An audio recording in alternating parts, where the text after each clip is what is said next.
our organization is a nonprofit, nonpartisan organization based in Washington, D.C. And we, as C4ADS, seek to use publicly available information, also known as open source information or sometimes open source intelligence, to detect, dismantle, and defeat the illicit transnational networks and malign influence that threaten global peace and security. And we do this through our 6 teams. We have a conflict-affected states team, an organized crime and corruption team, a natural resources team, a human security team, a wildlife security team, and a state-sponsored threats team. And so these teams target the most pervasive problem sets globally, and we've worked in almost every jurisdiction or every continent globally. So our network and our work is very global.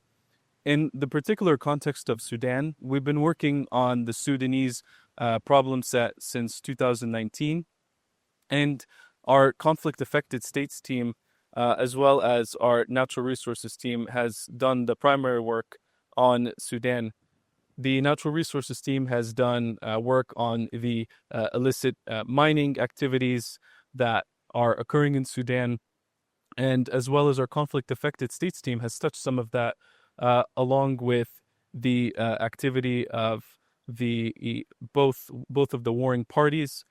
You have the Rapid Support Forces and the Sudanese Armed Forces, along with their armed militias and allied militia groups operating in Sudan. And both, if not all of these entities, have vast networks, both inside of Sudan and outside of Sudan. And so our work focuses on targeting 3 areas. One is investigating the illicit financial flows, as well as potential war crimes that are occurring in Sudan. We also support accountability through supporting strategic litigation efforts. And finally, we also help in building capacity. So not only doing the investigations and identifying the illicit actors and their flows, but partnering with Sudanese organizations and other partners and civil society organizations to collaborate on this large problem set, because it really is, in Sudan is the world's largest humanitarian crisis. So it really takes a team and a lot of effort to work on the problem set.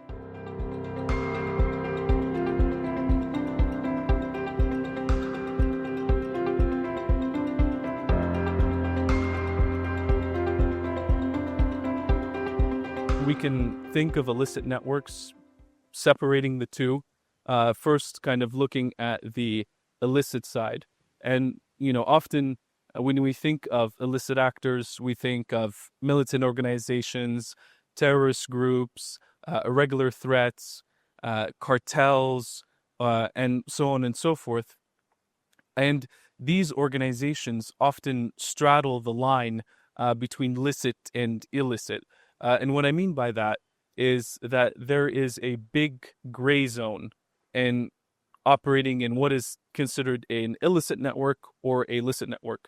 For example, often these organizations that are, for example, active in Sudan might be using third-party or external banking systems that have second-order connections, for example, in the United Kingdom. A great example of that is our Breaking the Bank investigation, which identified over 408 state-controlled enterprises that belong to Al Khalij Bank and Durman National Bank that are associated respectively with the Sudanese Armed Forces and Rapid Support Forces. And both of those banks are the largest banks by public valuation in Sudan, and they have external networks and through first and second order banking connections that allow them to circulate money in and out of Sudan. So the illicit activity or the illicit network is that this funding or these financial flows are likely being used to finance the conflict through the various state-owned enterprises that have shareholdings or ownership in these banks. And then the sort of licit part, that these are going through banks that are outside of Sudan. And so these banks might not have the due diligence to be aware or identify that, hey, we're dealing with two, warring parties, or we're dealing with a sanctioned individual. And so that's what I kind of like to break it down into licit and illicit and how the two mix and merge. And then I will say one last thing on the subject is that illicit actors often leave a digital data trail because they touch the illicit systems. Hemeti and Burhan and their associates and all illicit actors in general, they have to travel. They have to use banking systems. They will buy yachts. They will buy properties. For example, we've identified a lot of politically exposed persons in the United Arab Emirates that have luxury properties in their names or are affiliated with those luxury properties. And so owning a luxury property in Dubai is not necessarily an illicit act. However, if it's connected to an individual that's sanctioned or is known for illicit activity, then we can start to reveal the layers behind their networks and behind their ownerships and assets.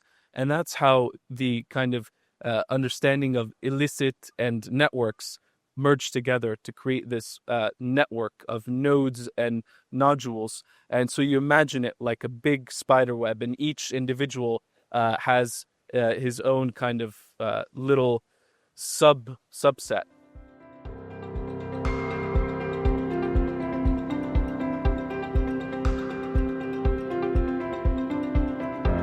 I think tech is playing a huge role already in combating these networks, and that's through our work as C4ADS. We use emerging technologies, cutting-edge technologies, and data science to tackle the most pervasive problem sets, like the Sudan problem set. And we use these cutting-edge technologies to give us an edge in the open source information world.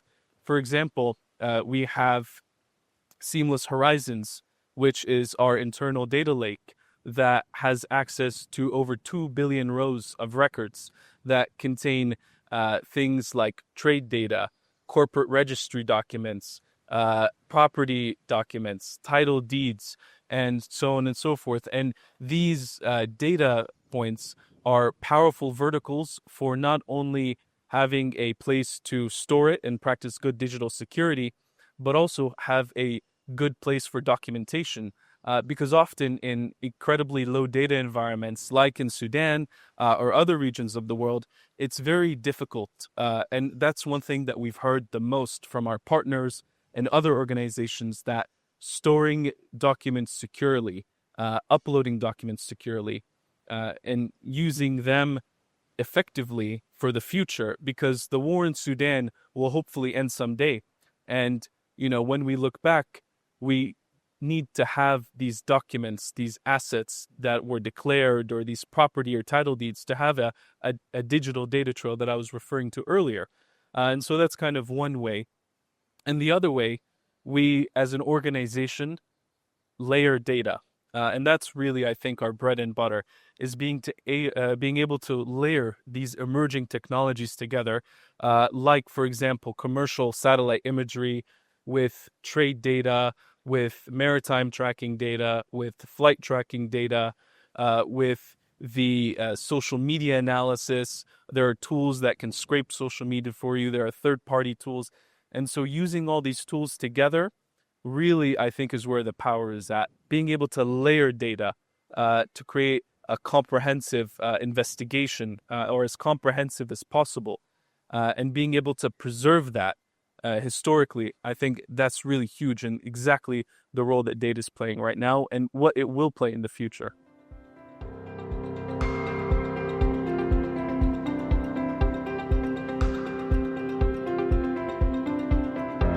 In the context of Sudan, illicit financial flows play a huge role in keeping the conflict going.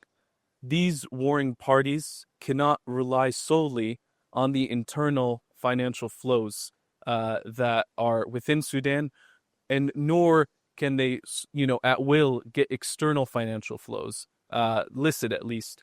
I think the illicit financial flows and targeting their illicit financial resources will work to increase the cost of the conflict for them and make it so costly that they cannot continue financially, being able to cut off their resources, cut off their networks. And I think I'll really speak to this here because one thing that we've always heard is that we say, enforcement actions like sanctions don't necessarily work or don't have the immediate impact. And I would disagree with that and say sanctions and enforcement actions, strategic litigation altogether, just like layering data, when these enforcement actions are layered together, have the impact. They each have impact on their own, but a bigger impact can be made together. And so by targeting the illicit financial flows of the warring parties, of the individuals, you're able to take them out of the fight. And I think that's really, really important. That's really powerful. And not only taking them out of the fight, but leaving them stranded without any resources. Because if institutions and banking companies or shipping companies like Maersk is a huge shipping company, if the JP Morgan Chase Bank in the UK or Barclays Bank in the UK see in their banking systems that a sanctioned individual that's involved in the conflict in Sudan is using their banking systems, that's a huge liability for them. And that will be able to cut off their funding because they won't have anyone that's willing to do business with them. They won't have anybody to do business with them or provide them resources because they will be scared of, subsequent sanctions actions, secondary sanctions, secondary enforcement actions. And I think I'll end on this here and say that the whole point of targeting illicit financial flows is to take the individual's resources that they're using to funnel in the conflict and dismantle this war economy that has plagued Sudan. Dismantling the war economy, dismantling the resources that are responsible for funding the conflict and prolonging the conflict, I think, are the most powerful way of bringing peace to Sudan and allowing the warring parties to, like at the United Nations, have their guns twisted back and no longer be able to be used.